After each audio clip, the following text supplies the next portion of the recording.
যখন কোনো বান্দা সূরা ফাতিহার একটা করে আয়াত বলে আলহামদুলিল্লাহি রাব্বিল আলামিন, সঙ্গে সঙ্গে আল্লাহ জবাব দিয়ে বলেন হামিদানি আবদি, বান্দা তুই আমার প্রশংসা করলি।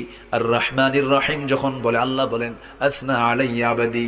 মালিক ইয়াউমিদ্দিন যখন বলে আল্লাহ বলেন মাজ্জাদানি আবদি। এরপরে যখন বলে ইয়াকা না'বুদু ওয়া ইয়াকা নাস্তাঈন পর্যন্ত যখন বলে আল্লাহ বলেন বান্দারে তুই আমার কাছে কি চাস, প্রাণ খুলে চা রে বান্দা। ইহদিনাস সিরাতাল মুস্তাকিম থেকে শুরু করে নিয়া ওয়ালাদ-দাল্লিন পর্যন্ত যখন বান্দা বলে তখন আল্লাহ বলেন বান্দা নামাজের মধ্যে এমন প্রেমের খেলা খেললি বান্দা, তুই যা চাইলি সব আমি আল্লাহ কবুল করলাম। ওই বান্দা যখন রুকুতে যায় আল্লাহ তখন অস্থির হন। ওই বান্দা যখন সিজদায় যাওয়ার জন্য প্রস্তুতি নাই, সমস্ত ফেরেশতাকে ডাক দিয়ে বলেন ও ফেরেশতারা, এই বান্দাগুলো আমাকে দেখলো না, রাসূলকে দেখলো না, কোরআনকে দেখে হাদিসকে বিশ্বাস করে আমাকে খুশি করার জন্য তার সবচেয়ে সম্মান